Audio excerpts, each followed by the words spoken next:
नमस्कार मित्रांनो, ऑडिओवाला फॅमिलीमध्ये आपलं सहर्ष स्वागत आहे. आपलं मागचं लेक्चर इतिहासातील 2024च्या कंबाईनचे 10 क्वेश्चन आपण जी डिटेल ॲनालिसिस घेतलं, त्याला चांगला प्रतिसाद दिल्यामुळे आपला खूप खूप आभारी आहे.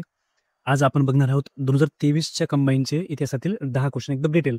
जर आपल्या ह्या 20 क्वेश्चनपैकी जर 2025 कंबाईनला जर क्वेश्चन आला, तर नक्कीच एकही प्रश्न चुकणार नाही, एवढी शाश्वती.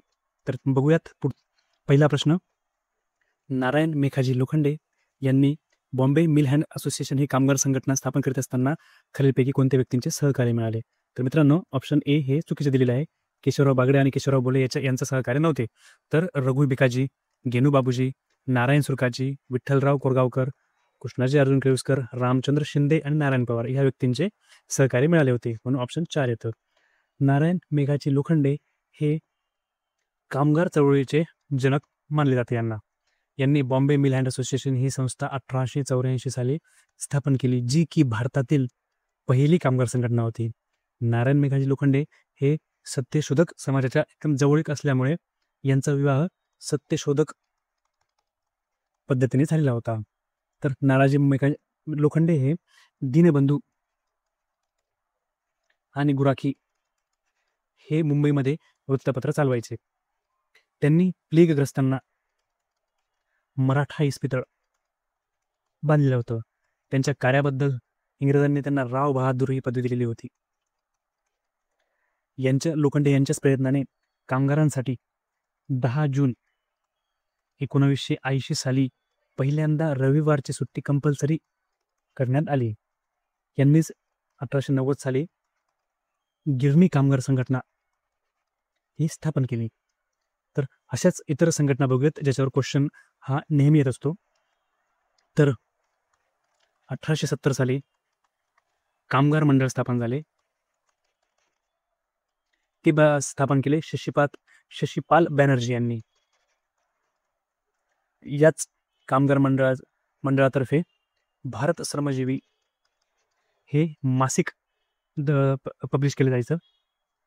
1907 मध्ये बॉम्बे पोस्टल युनियन ही स्थापन झाली. 1909 मध्ये सोशल सर्व्हिस लीग ही स्थापन केली नाम जोशी यांनी. यात सोशल सर्व्हिस लीगमध्ये नाम जोशी यांना मदत करण्यासाठी करीमभाई इब्राहिम आणि दोराबजी टाटा यांनी मदत केलेली. 1918 साली अहमदाबाद टेक्सटाईल युनियन ही स्थापन झालेली, जी महात्मा गांधी यांनी स्थापन केलेली होती. 1918 मध्येच मद्रास लेबर युनियन ही स्थापन झाली, जी स्थापन केली BP वाडिया यांनी. 1920 साली All India Trade Union Congress ही स्थापन झाली. यांचे पहिले अध्यक्ष होते, ज्यावर नेहमी प्रश्न येतो, लाला लजपत राय. आणि याचे सचिव होते आयटकचे, तर ते चिमनलाल. अजून 1926 साली बॉम्बे टेक्सटाईल लेबर युनियन ही नाम जोशी यांनी स्थापन केली. 1909 नंतर ही बॉम्बे टेक्सटाईल लेबर युनियन नाम जोशी यांनी. याचे चिटणीस होते रघुनाथ वखले. 1936 साली संयुक्त मजूर पक्ष हा स्थापन केला बाबासाहेब आंबेडकरांनी. नंतर रॅडिकल डेमोक्रॅटिक पक्ष हा स्थापन केला होता मानवेंद्र रॉय यांनी. तर ह्या प्रश्नाचं डिटेल ॲनालिसिस एवढं होतं. आता पुढचा प्रश्न बघूयात. इसवी सन 1857च्या उठावात शिंदे व निजाम यांनी भाग घेतला असता तर उठाव यशस्वी झाला असता असे कोणता गव्हर्नर जनरल म्हटला होता? तर मित्रांनो, 1857चा युद्ध संपल्यानंतर आपण बघू शकता की डलहौसी हा 1857च्या उठावाच्या आधीच होता, म्हणजे 1848 ते 1856, म्हणून याने हे वाक्य बोलणं पॉसिबल नाही. नंतर रिपन हा 1880 ते 84 असल्यामुळे 1857च्या उठावाबद्दल एवढं लेट रिप्लाय देणं थोडंसं पॉसिबल नाही. माउंट बॅटन तर हे डायरेक्ट इंडिया स्वतंत्र झाला ते भारताच्या स्वातंत्र्याच्या वेळेस असल्यामुळे एकच ऑप्शन होतं, आपण एलिमिनेशन मेथडने लॉर्ड कॅनिंग, जे की 1856 पासून पुढे होते. म्हणून आपण याचा आन्सर देऊ शकतो ते लॉर्ड कॅनिंग. तर आपण लॉर्ड कॅनिंगबद्दल जरा बघून घेऊयात. लॉर्ड कॅनिंग हे उठावानंतरचे त्यांनी जे नामविधान बदल केलं होतं तर हे भारताचे पहिले व्हाईसरॉय बनले होते. तर आपण इतर हे पण बघूयात. तर रिपनबद्दल जर आपण माहिती बघूयात तर याच्यावर क्वेश्चन येत असतो. हा 1880 ते 1884 दरम्यान होता. तर याच्याच काळात पहिला फॅक्टरी ॲक्ट करण्यात आला, जो 1881 साली होता. तर यालाच वृत्तपत्रांचा मुक्तिदाता असे पण म्हटले जाते. तर स्थानिक स्वराज्य संस्था आहे त्यांच्या जनक सुद्धा याला म्हटले जाते. यानेच जिल्हा लोकल बोर्ड स्थापन केले होते. तर नाईटिंगल नावाच्या एका तत्वज्ञाने याला भारताचा उद्धारक असे म्हटले होते. ज्याला भारताचा उद्धारक. तर याचं रिपनचं एक बुक आहे, ते ड्युटी आणि age, the duty and the age, हे याने लिहिलंय स्वतः. रिपनच्याच काळात अफगाण युद्धाचा शेवट झाला. रिपनच्याच काळात इल्बर्ट बिलाला खूप विरोध झाला, ज्यावरून त्याला भारत देश सोडून जावा लागला. आणि याच्याच काळात हंटर कमिशन हे आलेले होते. आर्मी ॲक्ट पण रिपनच्याच काळात झालेला. याने प्रशासनाचे भारतीयीकरण हे केले असे म्हटले जाते. आणि याच्याच काळापासून जनगणना ह्या नियमित व्हायला लागल्या. तर आपण डलहौसी बद्दल पण बघूयात. याने संस्थानिक खालसा करण्याचे धोरण याने राबवले होते. तर त्या संस्थानाचा क्रम सुद्धा विचारला जातो. तर त्याच्यासाठी ट्रिक आहे, साजेसा बग उदय झाशीचं नाक. तर हे म्हणजे सातारा, जेतपूर, संबळपूर, बग म्हणजे बघाट, उदयपूर, झाशी आणि शेवटी नागपूर. हे अशा प्रकारचे त्याने डलहौसीने संस्थाने खालसा केली होती. त्याच्याबद्दल ही ट्रिक आहे. नंतर अवध हे संस्थान होतं, ते प्रशासनाच्या कारणावरून त्याने खालसा केलेलं होतं. डलहौसीनेच काही काळासाठी सिमला ही राजधानीचं शहर म्हणून पण घोषित केलेलं होतं. डलहौसीनेच सार्वजनिक बांधकाम विभाग सुरू केला. डलहौसीला रेल्वेचा जनक सुद्धा म्हटले जाते, कारण याच्याच काळात 16 एप्रिल 1953 साली पहिली रेल्वे धावली. नंतर डलहौसीच्याच काळात 1852 साली इनाम कमिशन आणि 1852 साली टार विभाग स्थापन झाला. तर 1854 साली पोस्ट कायदा हा करण्यात आला. नंतर माउंट बॅटन हे स्वतंत्र भारताचे पहिले गव्हर्नर जनरल होते. आणि याच्यानंतर आपले स्वतंत्र भारताचे पहिले भारतीय गव्हर्नर जनरल हे राजगोपालचारी होते. तर पुढचा प्रश्न बघूयात. प्रार्थना समाजाबाबत पुढीलपैकी कोणती विधाने बरोबर आहेत? या 4 विधानांपैकी येथे फक्त विधान ड हे चुकीचं आहे, कारण प्रार्थना समाजाने मुंबई येथे महाविद्यालय स्थापन केले, पण सोलापूर आणि कोल्हापूर येथे नव्हते, मुंबई आणि पुणे येथे होते. तर ह्या वरील 3 वाक्यांपैकी जर आपल्याला कंबाईन 2025ला कोणतं आलं तर ते चुकायला नको आपलं. तर बघूया. तर दादोबा तरखडकर, आत्माराम पांडुरंग, वामन आबाजी मोडक आणि भाऊ महाजन यांनी प्रार्थना समाजाची स्थापना 31 मार्च 1867 रोजी मुंबई येथे केली. तर त्यात अजून भांडारकर, न्यायमूर्ती रानडे आणि चंदावरकर हे पण व्यक्ती होते स्थापनेत. विधान प्रार्थना समाजामार्फत सुबोध पत्रिका सुरू केली होती. तर प्रार्थना समाजाचे ग्रंथ पण लक्षात ठेवा. तर प्रार्थना संगीत हा एक ग्रंथ आणि प्रार्थना समाजाचा इतिहास हा पण एक ग्रंथ लिहिला झाला. तर प्रार्थना समाजामध्ये नामदेव, संत नामदेव आणि संत तुकाराम यांचे अभंग म्हटले जायचे. तर प्रार्थना समाजातील सर्व व्यक्ती या तुकाराम बीज साजरी करत. आणि प्रार्थना समाजाच्याच माध्यमातून नाम जोशी यांनी मजुरांची स्थिती सुधारण्यासाठी सोशल सर्व्हिस लीगची स्थापना केली, जे की आपण पहिल्याच प्रश्नामध्ये बघितले आहे. तर प्रार्थना समाज हा स्थापन करण्याची प्रेरणा ही केशवचंद्र सेन यांच्याकडनं दादोबा अपरांता तरखडकर बंधूंना मिळाली. तर प्रार्थना समाजाचा वारसा हा भागवत धर्माचा वारसा आहे असं न्यायमूर्ती रानडे नेहमी म्हणत. तर यांच्या शाखा मुंबई, पुणे, वाई आणि खार ह्या 4 ठिकाणी यांच्या शाखा पण होत्या. तर यातील व्यक्तींनीच अनाथ मुलांसाठी पंढरपूर येथे आश्रम स्थापन केले होते. तर मजुरांसाठी रात्रशाळा पण चालवल्या जात. आणि प्रार्थना समाजातीलच हरिश्चंद्र सदाशिव यांनी 1872 मध्ये प्रार्थना समाजातील व्यक्तींसाठी उपासनेसाठी प्रार्थना मंदिर हे स्थापन केलेलं होतं.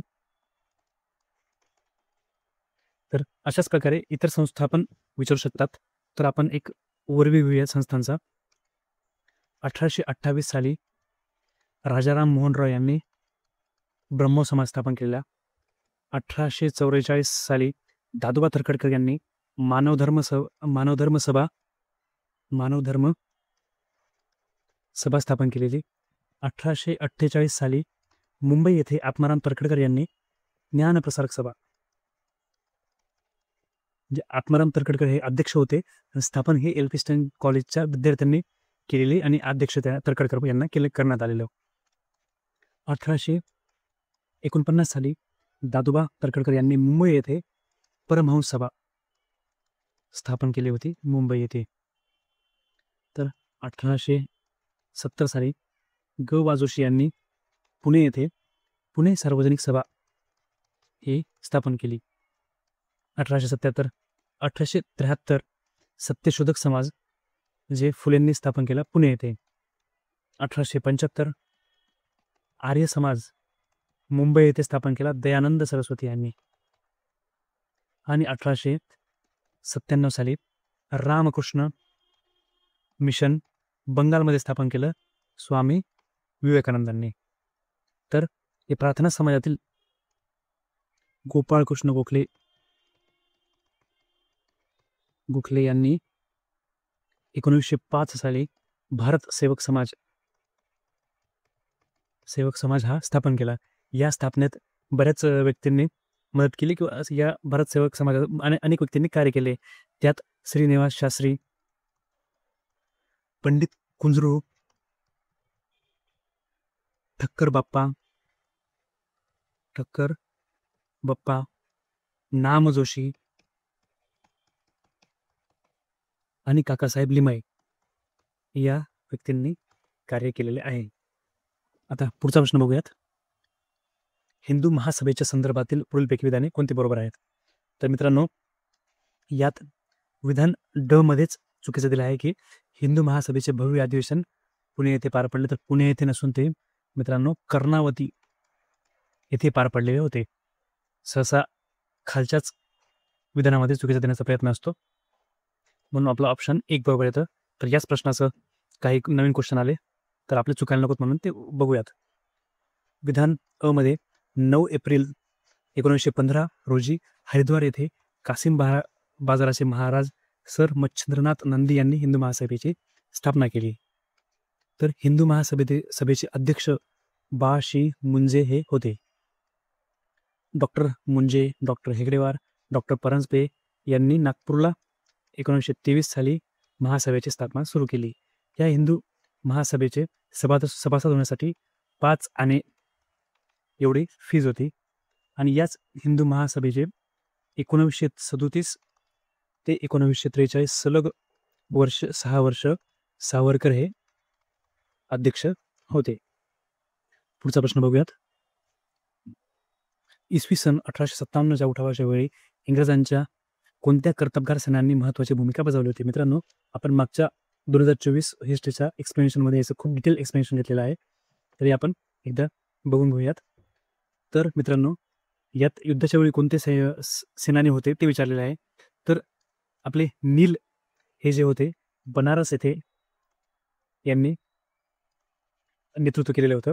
तर नील आणि हावलाक या दोघांनी मिळून पण लखनौ येथे बेगम हजरत महल यांच्या विरुद्ध होते हे. नंतर ऑट्रम हे सुद्धा लखनौला याच्यासोबत होते महल यांच्या विरोधात. तर लॉरेन्स बंधू हे पंजाब येथे नेतृत्व केलेलं होतं. कॅम्पबेल यांनी कानपूर आणि रोहिलखंड म्हणजेच बरेली येथे नेतृत्व केलेले होते. आणि ह्यूम रोज हे जे होते यांनी झाशी येथे नेतृत्व केलं होतं आपल्या झाशीच्या राणीच्या विरोधात. आणि विल्यम डिग्बी आणि कोलिन क्लार्क हे तर लंडनमधील राष्ट्रीय काँग्रेसच्या संस्थेचे अध्यक्ष असल्यामुळे हे सेनानी तिथे नव्हते. विधान ड हे चुकीचं आहे, म्हणून ऑप्शन येतं को. आणि भारतातील काही व्यक्तींनी इंग्रजांना 1857च्या उठावाच्या वेळेस मदत केली होती.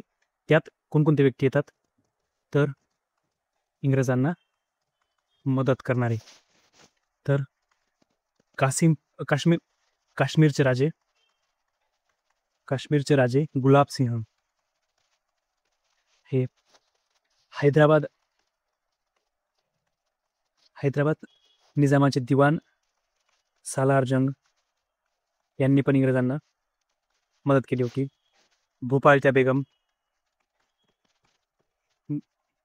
भोपाळच्या बेगम यांनी पण मदत केली होती. नागपूरच्या पाकाबाई यांनी पण इंग्रजांनाच मदत केली होती. नंतर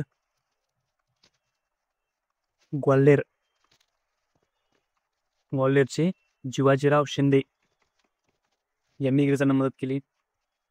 इंदोरचे होळकर, नेपाळचे मंत्री राणा जंग बहादूर आणि जिंद पटियाला नाभा आणि जयपूरचे शासक यांनी सुद्धा इंग्रजांनाच मदत केली होती. तर पुढचा प्रश्न.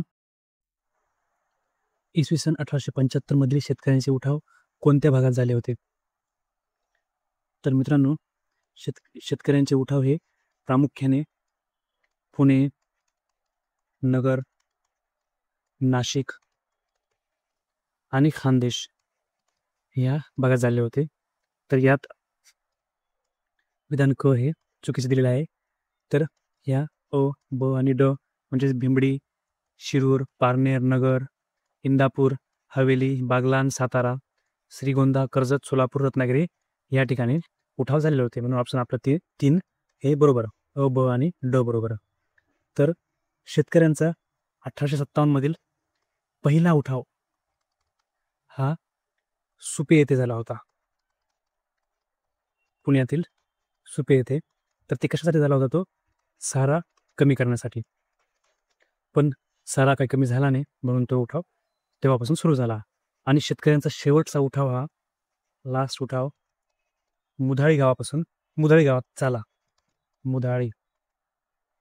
तर ह्या शेतकऱ्यांच्या असंतोषाची चौकशी करण्यासाठी डेक्कन राईट्स कमिशन हे नेमण्यात आलेलं होतं. यात कार्पेंटर, कॉल्बिन आणि रिची हे व्यक्ती होत्या आणि त्यांचं नंतर अहवालात मत आलं ते या उठावांचे महत्त्वाचे कारण होते शेतकऱ्यांचा दूरदर्शीपणा. याच शेतकऱ्यांच्या उठावाबाबत फुले यांनी पुस्तक लिहिले आहे शेतकऱ्यांचा आसूड. आणि महात्मा फुलेंनीच यांनी 1876-77 मध्ये खतफोडीचे बंड देखील शेतकऱ्यांसाठी केलेले दिसते. तर कोकणामध्ये शेतकऱ्यांविषयीच एक खोटी पद्धत वापरली जायची जी रायगड आणि रत्नागिरी या भागांमध्ये प्रचलित होती. शेतकऱ्यांविषयीच ठाणे येथे महाराष्ट्र किसान सभा स्थापन केलेली होती ते शामराव परुळेकर यांनी. साने गुरुजींनी सुद्धा शेतसारा माफी होण्यासाठी शेतसारा खूप जास्त असल्यामुळे निषेध मोर्चे सुद्धा काढलेले आहेत. निषेध मोर्चे तर 1928 साली मुंबई येथे इलाखा शेतकरी परिषद ही विठ्ठलरामजी शिंदे यांच्या अध्यक्षतेखाली झालेले आहे. पुढचा प्रश्न, क्रांतिकारक सेनापती बापट यांनी कोणत्या चळवळी आंदोलनामध्ये भाग घेतला होता? तर अशा प्रकारचे क्वेश्चन यायला करताना आपण सहसा वरीलपैकी सर्वच आन्सर दिले पाहिजे, कारण एवढा डिटेल स्टडी आपल्याला आठवणार पण नाही एक्झाममध्ये की कोणत्या चळवळीत होते नव्हते. तर सेनापती बापट हे गोवा मुक्तीसंग्राम, हैदराबाद मुक्तीसंग्राम, संयुक्त महाराष्ट्र चळवळ आणि महाराष्ट्र मैसूर आंदोलन हे सर्व 4 ठिकाणी हजर होते. सेनापती बापट यांनी मेकॅनिकल इंजिनिअरिंग केले होते ते इंग्लंडमध्ये नथुबाई शिष्यवृत्ती मिळवून. तर ते श्यामजी कृष्ण हाऊसचे सदस्य होते. ते बॉम्ब बनवण्यासाठी फ्रान्समध्ये गेले. तर तेथे ॲना क्लॉस यांच्याकडून बॉम्ब बनवण्याच्या तंत्रज्ञानाचे भाषांतर करून घेतले त्यांनी. पण ही बातमी इंग्रजांना नरेंद्र गोस्वामी यांनी दिल्यामुळे ते बॉम्ब बनवण्याचे तंत्र साईलाच पडले. नंतर यांनी मुळशी सत्याग्रह हा 1921 ते 24 पर्यंत यांनी लढवला आणि ते सुभाषचंद्र बोस यांच्या फॉरवर्ड ब्लॉक मध्ये महाराष्ट्र शाखा अध्यक्ष म्हणून पण त्यांनी कार्य केलेले आहे. तर याच काळात खूप साऱ्या गुप्त संघटना होत्या, तर त्या थोड्या बघूयात. वर्धा येथे आर्य बांधव समाज जे की श्रीधर परांजपे हे बघायचे. तर यवतमाळ येथे सिद्धनाथ काणे हे बघायचे, जे गुप्त संघटना होत्या. अमरावती येथे दादासाहेब खापर्डे हे होते. बेळगाव येथे गंगाधर देशपांडे यांनी गुप्त संघटना चालवल्या. आणि हैदराबाद येथे नरहरपंत घारपुरे यांनी गुप्त संघटना चालू ठेवल्या. पुढचा प्रश्न, इसवी सन 1919 मध्ये ब्रिटिश सरकारने घटनात्मक सुधारण्याचे कारण 4 विधानं बरोबर दिले आहेत. तर क्रांतिकारकांच्या चळवळीमधून भारतीयांचा असंतोष वाढला होता, ते बरोबर आहे. काँग्रेस व मुस्लिम लीग यांच्यातील युती जी 1916 झाली होती, जहाल व मावळ यांच्यातील युती टिळकांमुळे साध्य झालं होतं. पहिल्या महाविद्यालय निर्माण केली राजकीय परिस्थिती, त्यावेळेसच महाविद्यालय सुरू झाल्यामुळे या घटनात्मक सुधारणा देणं भाग होते, म्हणून ऑप्शन 4 हे बरोबर आहे. तर 1919चा कायदा हा तयार केला मॉन्टेग्यू चेम्सफर्ड यांनी, ज्याला मॉन्टफर्ड असे पण म्हटले जाते, ज्यात मॉन्टेग्यू हे भारत मंत्री होते. तर ह्याच कायद्याच्या उद्देशपत्रिकेत भारत हा साम्राज्याचा भाग आहे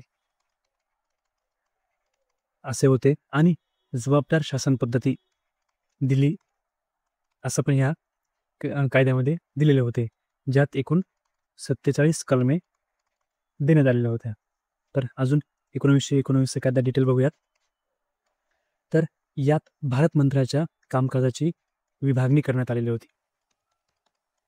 म्हणजेच कामकाज हे इंडिया काउन्सिलच्या सल्ल्यानेच होईल हे याच्यात निश्चित करण्यात आले. या कायद्यानुसार नवीन पद स्थापन करण्यात आले, ज्याला म्हणतात हाय कमिशनर, म्हणजेच भारताचा उच्च आयुक्त, जो की पहिला होता विल्यम मेयर. याचं मुख्य कार्य काय होते तर साहित्य खरेदी करणे, तसेच इंग्लंडमधील जे भारतीय विद्यार्थी होते त्यांच्या सोयी बघणे आणि व्हॉइसरॉयचा प्रतिनिधी, हे महत्त्वाचे कार्य त्याचे होते. तर 1793 नुसार भारत मंत्र्याचा जो पगार होता हा भारता म्हणजे 1793 पासून भारत मंत्र्याचा पगार हा भारतातून दिला जायचा, भारताच्या तिजोरीतून दिला जायचा. पण 1919 कायद्यानुसार तो इंग्लंडच्याच म्हणजे ब्रिटिशांच्याच तिजोरीमधून दिला जाईल हे निश्चित झाले. भारत मंत्र्याचे केंद्र सरकारवर नियंत्रण वाढले. तर केंद्र हे द्विगृही बनले, म्हणजे राज्यसभा लोकसभा, ज्यात राज्यसभेत 60 आणि लोकसभेत 145 सदस्य असे नेमण्यात आले होते. तर प्रांतात हे दुहेरी शासन व्यवस्था ही लागू करण्यात आली, जी की 1937 पर्यंत होती. जेव्हा 1937ला प्रांतात स्वायत्तता देण्यात आली तोपर्यंत होती. या कायद्यानुसार शेषाधिकार केंद्राकडे देण्यात आले, परंतु पुढच्याच 1935च्या कायद्यानुसार शेषाधिकार हे गव्हर्नर जनरलकडेच ठेवण्यात आले. ह्या कायद्यात 1919 कायद्यातच शीख स्वतंत्र मतदारसंघ तयार करण्यात आला. अगोदर पहिल्यांदा 1909 मध्ये मुस्लिम मतदारसंघ स्थापन करण्यात आलेला होता. तर 1919 मध्ये शीख मतदारसंघ स्थापन करण्यात आलेला होता. हा कायदा तयार करताना याच्यात अस्पृश्य प्रतिनिधी होते. त्यात कालीचरण नंदा गवळी आणि गणेश गवई या 2 व्यक्ती होत्या. तर व्हाईसरॉयच्या कार्यकारी मंडळात 6 पैकी 3 सदस्य हे भारतीय असतील असे पण ठरवण्यात आले. आणि हा 1919 ऍक्ट तयार करण्यासाठी भूपेंद्रनाथ बसू यांनी मदत केली त्यांना. नंतर याच ऍक्टमध्ये असं म्हणण्यात आले की दर 10 वर्षांनी एक चेक कायदा योग्य लागू झाला का नाही हे चेक करण्यासाठी समिती नेमण्यात येईल किंवा पॅनल असेल, जे की 1927लाच नेमलं होतं. पुढे 1924 साली 1919 कायद्याची चौकशी करण्यासाठी मुडियन समिती ही नेमण्यात आली होती. याच कायद्याबद्दल टिळकांनी जे उद्गार काढले होते ते जनाब दिल्ली तो अभी दूर है. नंतर उजाडले पण सूर्य कोठे, कबूल वा ना कबूल असे उद्गार टिळकांचे काढलेले होते. पुढचा प्रश्न, यांनी स्वदेशी चळवळीचा श्रीगणेशा करून खादीचा पोशाख घालून सन 1877 मधील दिल्ली दरबारात हजेरी लावली. तर ते होते गणेश वासुदेव जोशी, ज्यांचा जन्म सातारा येथे झालेला होता. आणि यांनीच वासुदेव बळवंत फडके यांचं वकीलपत्र पण घेतलं होतं, कारण इतर वकील कोणी घेत नसल्यामुळे यांनी घेतलं होतं. तर जोशी यांनीच 2 एप्रिल 1870 मध्ये पुणे सार्वजनिक सभा हे स्थापन केलेली. म्हणजेच 1867 साली यांनी पुन्हा असोसिएशन स्थापन केली होती. त्याचेच रूपांतर पुणे सार्वजनिक सभा येथे झाले. त्याचे अध्यक्ष म्हणून औंधचे राजे श्रीनिवास पंत प्रतिनिधी हे होते. या सभेचा उद्देश होता जे पर्वती मंदिर संस्थान होतं त्यात जो भ्रष्टाचार तो शोधून काढणे. पुणे सार्वजनिक सभा हिला मुंबईत सुनदशीर राजकारणाचा पाया घालणारे सभा असे म्हटले गेले. तर गणेश वासुदेव जोशी गवा जोशी यांनी 12 जानेवारी 1872 साली स्वदेशीची शपथ घेतली. म्हणजेच सर्व गोष्टी स्वदेशी वापरणार अशी शपथ घेतली. यांनीच देशी व्यापारोत्तेजक मंडळी स्थापन केली. ज्यात अनेक प्रकारचे साबण बनवणे व इतर असे उद्योग स्थापन झाले होते. काँग्रेसचे पहिले अधिवेशन हे पुण्यात होणार होते आणि ते सार्वजनिक सभेकडेच त्याचे जबाबदारी दिलेली होती. पण प्लेगची साथ आल्यामुळे ते मुंबईला गेले आणि त्याबद्दल म्हणजे पुण्यालाच सभा घेण्यासाठी ह्यूम यांनी सीतारामपंत चिपळूणकर यांना एक पत्र पण लिहिलेले होते. फुले या सार्वजनिक सभेला सार्वजनिक भटसभा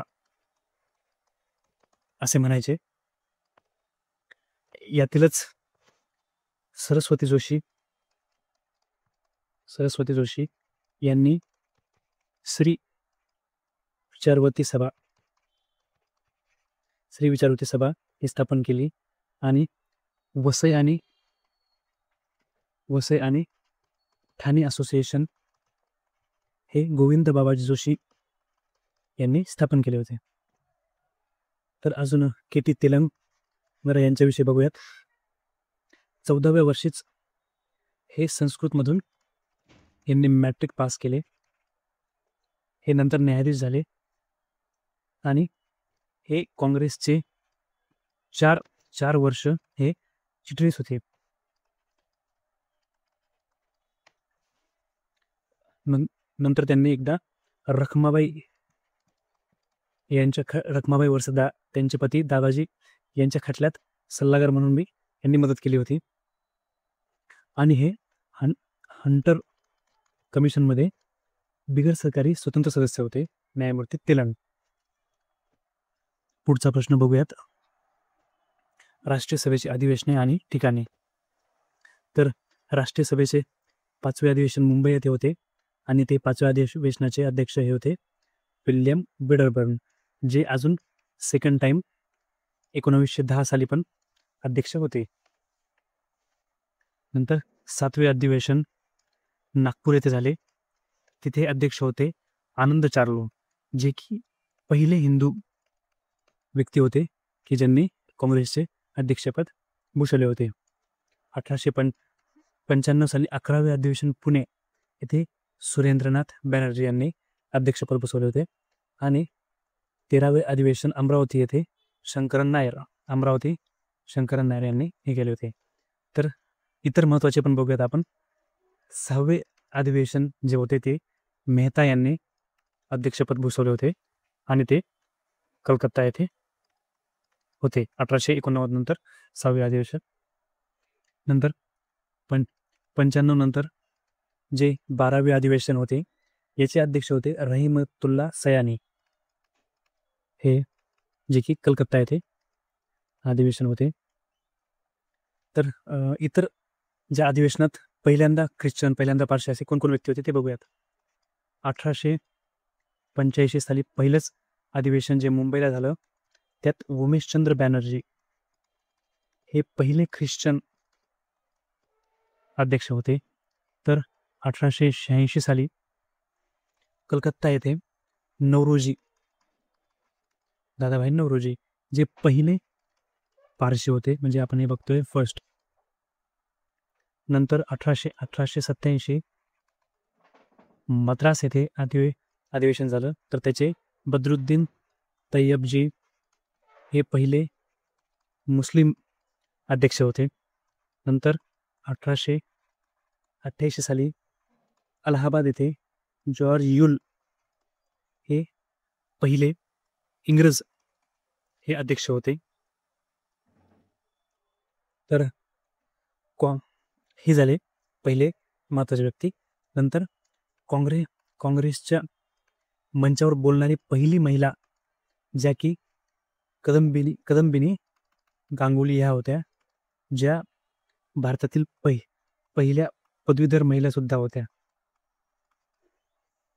नंतर 1920 साली नागपूर येथे अधिवेशन झालं, ज्याचे अध्यक्ष होते राघवाचारी, ज्यात काँग्रेसच्या घटनेत बदल करण्यात आला. अजून इतर महत्त्वाचे जे अधिवेशनं होती ती 1905 साली बनारस येथे गोपाळकृष्ण बुखले, 1907 साली जिथे सुरत फूट झाली ते रासबिहारी घोष, नंतर 1911 साली कलकत्ता येथे धर हे अध्यक्ष होते, जिथे पहिल्यांदा आपलं जनगणमन म्हटले गेले राष्ट्रगीत. नंतर 1924 साली बेळगाव येथे गांधीजी पहिल्यांदा आणि एकमेव अशा अधिवेशनाचे अध्यक्ष झाले. आणि अजून महत्त्वाचे अधिवेशन म्हणजे 1936 जे की फेसपूरला झालं. याचे अध्यक्ष होते नेहरू, जे पहिल्यांदा एका खेड्यात घेण्यात आले होते. आणि टोटलचं अधिवेशन बघितले आपण तर मुंबई येथे 6 अधिवेशने झाली, कोलकाता येथे 10 झाली आणि मद्रास येथे 7 झाली. उर्वरित अलाहाबाद येथे घेण्यात आली होती. तर मित्रांनो, हे होते इतिहासाचे 2023चे 10 क्वेश्चनचं डिटेल ॲनालिसिस. तर हे जर आपल्याला आवडलं असेल तर आपलं पुढचं लेक्चर असणार आहे जे की 2024च्या आणि 2023च्या कंबाईनच्या क्वेश्चन पेपरचं सायन्सचं डिटेल ॲनालिसिस जे 15 क्वेश्चन्स असणार आहे. आणि नंतर त्याच्यानंतर आपण इकॉनॉमिक्स आणि जिओग्राफी आणि नंतर मॅथ रिझनिंग असे आपण लेक्चर घेणार आहोत. तर हे लेक्चर जर आवडलं असेल तर पुढील लेक्चर नक्कीच बघा आणि आपल्या चॅनलला सबस्क्राईब करा. Thank you so much.